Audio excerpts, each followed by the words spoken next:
पाकिस्तान अधिकृत कश्मीर यानी कि पीओके से हिंसा की एक बड़ी खबर सामने आई है। यहां पिछले कई दिनों से ज्वाइंट अवामी एक्शन कमेटी यानी कि JAAC के लोग पाकिस्तानी सरकार, पाकिस्तानी सेना और सुरक्षा बलों के खिलाफ प्रदर्शन कर रहे हैं। प्रदर्शनकारियों का आरोप है कि आंदोलन को दबाने के लिए पाकिस्तानी सेना और सुरक्षा बलों ने सख्त कार्रवाई की। जाग का कहना है कि सुरक्षा बलों ने प्रदर्शनकारियों पर गोलीबारी की, जिससे इलाके में तनाव और बढ़ गया। इस घटना के बाद पाकिस्तान की कार्रवाई को लेकर सवाल उठने लगे हैं। आखिर जाग क्या है और क्यों उसके खिलाफ मुनीर की सेना कड़ा एक्शन ले रही है? ज्वाइंट अवामी एक्शन कमेटी की स्थापना सितंबर 2023 में पाकिस्तान अधिकृत कश्मीर यानी कि पीओके में हुई थी। यह संगठन बढ़ती महंगाई, बिजली के बढ़े हुए बिल, गेहूं और आटे की कीमतों में वृद्धि एवं स्थानीय संसाधनों पर लोगों के अधिकार जैसे मुद्दों को लेकर बनाया गया था। जाग किसी एक नेता या राजनीतिक पार्टी का संगठन नहीं है। यह व्यापारियों, वकीलों, ट्रांसपोर्ट यूनियनों, छात्रों और कई सामाजिक संगठनों का साझा मंच है, जो लोगों की समस्याओं को उठाने और उनके अधिकारों की मांग करने के लिए एक साथ आए हैं। सितंबर 2023 में कई जन आंदोलन को मिलाकर 30 सदस्यों की एक कोर कमेटी बनाई गई, जिसने पूरे आंदोलन की कमान संभाली।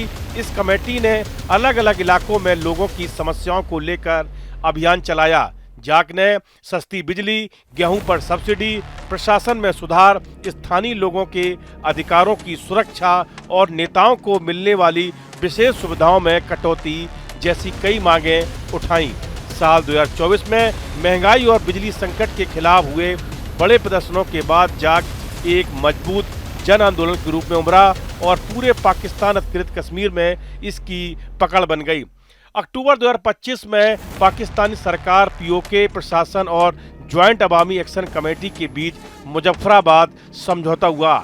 यह समझौता पिछले साल हुए बड़े विरोध प्रदर्शनों और हिंसक घटनाओं के बाद किया गया था। उस समय सरकार ने जाग की कई मांगें मानने का वादा किया था।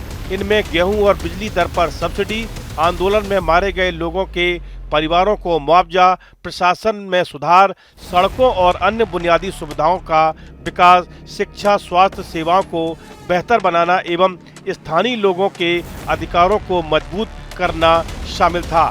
हालांकि जाग का आरोप है कि सरकार ने समझौते के कई वादों को अब तक पूरा नहीं किया। इसी वजह से लोगों में नाराजगी बढ़ी और हाल के दिनों में विरोध प्रदर्शन फिर से तेज हो गए।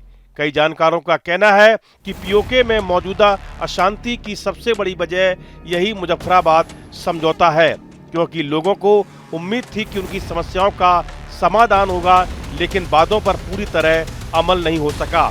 उस समय इस समझौते को पीओके की आर्थिक और राजनीतिक समस्याओं के समाधान की दिशा में एक बड़ी उपलब्धि माना गया था। पीओके में महंगाई लगातार बढ़ रही है। आटा और गेहूं लोगों की पहुंच से बाहर होते जा रहे हैं। ऐसे में लोग सरकार से आटे पर सब्सिडी देने की मांग कर रहे हैं ताकि उन्हें राहत मिल सके। लोगों का कहना है कि एक तरफ आम जनता महंगाई से परेशान है, तो दूसरी तरफ नेता और बड़े अधिकारी सभी सुविधाओं का आनंद ले रहे हैं। इसी वजह से वीआईपी संस्कृति के खिलाफ लोगों में गुस्सा बढ़ रहा है। पीओके के लोगों और पाकिस्तानी सरकार के बीच तनाव कोई नई बात नहीं है। लंबे समय से वहां के लोग अपने अधिकारों और बेहतर सुविधाओं की मांग करते रहे हैं, जिससे समय समय पर विरोध प्रदर्शन होते रहे हैं। प्रदर्शनकारियों का आरोप है कि पीओके के पानी, जंगल और अन्य प्राकृतिक संसाधनों का इस्तेमाल तो किया जाता है, लेकिन इलाके के लोगों को इसका लाभ नहीं मिलता। उनका कहना है कि क्षेत्र में अब भी गरीबी, बेरोजगारी और बुनियादी सुविधाओं की कमी बनी हुई है। सोमवार को पाकिस्तान के कब्जे वाले पीओके में पुलिस और एक प्रतिबंधित प्रदर्शनकारी समूह के सदस्यों के बीच हुई हिंसक झड़पों में कम से कम 11 लोगों की मौत हो गई और 70 से अधिक लोग घायल हो गए। एक रिपोर्ट के अनुसार ये हिंसक झड़पें मुख्य रूप से रावलकोट शहर में हुई, जिसके बाद पूरे इलाके में स्थिति बेहद तनावपूर्ण बनी हुई है। इस वीडियो में फिलहाल इतना ही। आप बने रहिए न्यूज नेशन के डिजिटल प्लेटफॉर्म के साथ।